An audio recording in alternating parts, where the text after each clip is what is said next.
Assalomu alaykum kuzatuvchilar hamda kanalimiz obunachilar. Jarayonlarimiz davom etmoqda. Bugun chiqaradigan videomiz Kaliforniya qizil yomg'ir chuvalchanglari boqish uchun oddiy yerni qay holatda tayyorlaymiz, shu holatini bir qator zakokkalarimizga ko'rsatib o'tamiz. Eniga 2 metr chuvalchanglar uchun eng yaxshi sharoit shu hisoblanadi. 4-5 metrda esa chuvalchanglar yon atrofida ishlaydi. O'shaning uchun eniga 2 metr borinki 3 metr bo'ladigan bo'lsa, chuvalchanglarga juda yaxshi sharoit bo'ladi. Tagini oddiy yer bo'lishi kerak. Steshka qilib yoki tagiga salafan to'shaydigan bo'lsangiz, kunning sovuqligining hisobiga qishda muzlab qoladi. Yozda bo'ladigan bo'lsa, yozda kunning issiqligini hisobiga steshkalar qizib ketadi-da, chuvalchangni nobud qilib qo'yadi. O'shaning uchun tagi oddiy yer bo'lishini shogird aka-ukalarimizga tavsiya qilamiz. Hozir qish mavsumi daraxtdan barxazonlar to'kilgan, mana ko'rib turibsiz. Shularni bioreaktorimiz tagiga bemalol bo'ladigan bo'lsa to'shab yuborsangiz, chuvalchanglarga juda bir yaxshi oziqa bo'lib hisoblanadi.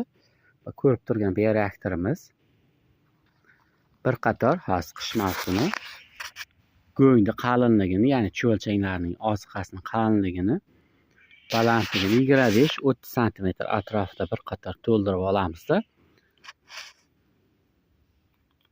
To'ldirib olgandan keyin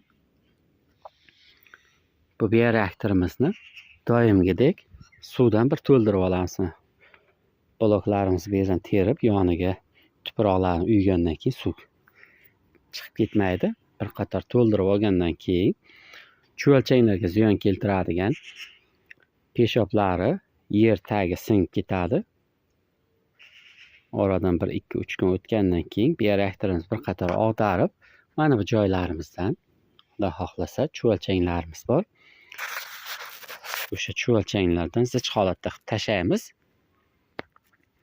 Mana shunday joy tayyorlasangiz maqsadga muvofiq deb o'ylaymiz.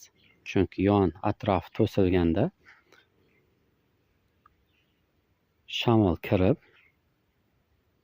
go'ngni quritib qo'ymaydi. O'shani oldini olish uchun mana shunday shiraka bloklar terib qo'yganmiz. Chuvalchanglar boqish uchun juda yaxshi sharoit mana shunday bo'ladi. Mana bioreaktorlarimiz qish mavsumiga tayyor holatda, ya'ni oziqalar berib, mana balandligi ham 40 sm dan o'tgan yangi oziqalarni berib qo'yganmiz. Mana bu joyimizga esa mana shu o'zidan chiqqan biogomuslarni, ya'ni tayyor bo'lgan biogomuslarni chiqarib, mana qop-qora biogomuslar chiqarib sergigandan keyin elab dehqon aka-ukalarimizga yetkazib berish ishlarini amalga oshiramiz. Chuvalchanglar tashlash uchun eng yaxshi oziqa siz aka-ukalarimiz bir qator ko'rsatib o'tamiz. Sveji holatdagi go'ngdan ko'ra ko'rinayotgan bo'lsa 4-5 oydan o'tgan quruq holatdagi go'ng. Bunga bemalol bir yaxshilab suv quygandan keyin chuvalchanglar tashlasa bo'ladi. Sveji go'ngga suvni qancha ursangiz ham namlikni o'ziga olmaydi. O'shaning uchun mana chalmalarni ham shu sozida, shu holatida chalmalarni ham boya ko'rgan joyingiz tagiga bir qator terib olgandan keyin, suvni bir to'ldirgandan keyin ezilish holatiga keladi. Agarda imkoniyatimiz yetsa, shu videoning davomiyligida tashalgandan keyin, og'darilgandan keyin chuvalchanglar tashlayotgan jarayonlarni ham aka-ukalarimiz bir qator ko'rsatib boramiz. Tagiga go'ng solishdan oldin barg xazonlarni yayratib oldik. Holatda keyingi holatda go'ng sola boshladik. Go'nglarimiz shunday chalmalari ham bor, ichida ketyapti. Bular tagiga tushgandan keyin, ustidan suv quygandan keyin ezilish holatiga keladi. Mana shu holatda qalinligini 30 santimetrdan kam qilmaymiz. Shirakovolik bo'lgan bilan tagi sal chuqurroq. Keyingi navbatida bioreaktorlarni bir qator suvdan to'ldirdik. Zardoblari shunday bo'lsa ham yon atrofidan chiqib ketdi. Bu chuvalchang tashlash uchun bir qator oldikda, yana bir qator suvdan to'ldirib oldim. Sohalar yordamida yaxshilab ag'darib chiqdik. Suv qo'yilgandan keyin preslanib qoladi. Qo'yilgandan keyin emas, suv to'ldirib olsa preslanib qoladi. Suv ustidan sepadigan bo'lsa ag'darishdan uncha shart bo'lmaydi. Buni ag'darishdan maqsad chuvalchangni tashlagandan keyin yon atroflarga tezroq tarqalish uchun bir qator yaxshilab ag'darib chiqdik. Endigi holatida mana bu ariqsimon qilib ochib qo'ygan joyimizning ichiga o'zimiz olib qo'yganmiz chuvalchang. O'sha chuvalchanglarni bir qator tashlaymiz va eng oxirgi jarayonida chuvalchanglar tashlab boshlaymiz. Banan korobkamizga olib qo'ygandik.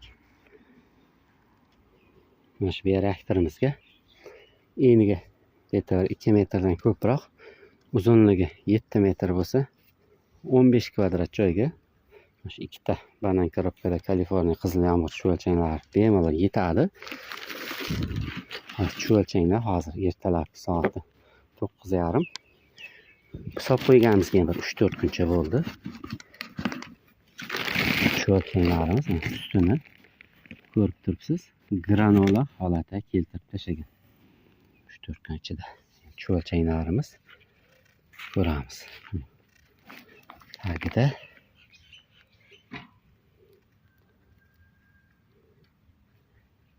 shunday.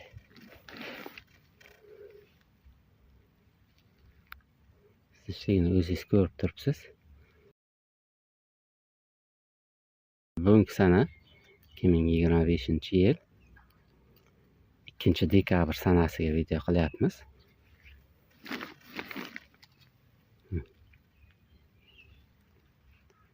Chuvalchanglarni hozir bir qator shu joyimizga tashlab o'tamiz.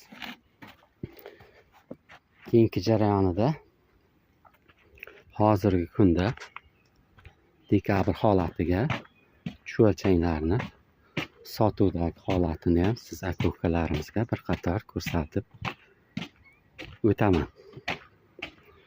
Shu bioreaktorlarimizda chuvalchang sotuvlar amalga oshiriladi.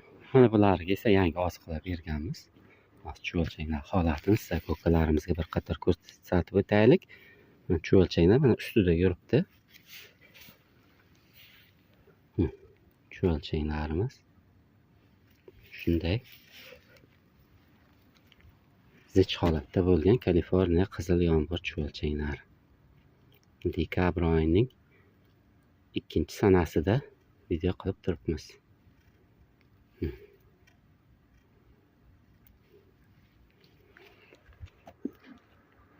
Mana shunday. Mayli bir tarafdan bitta ko'rsataylik. Bitta joyi qolmasin.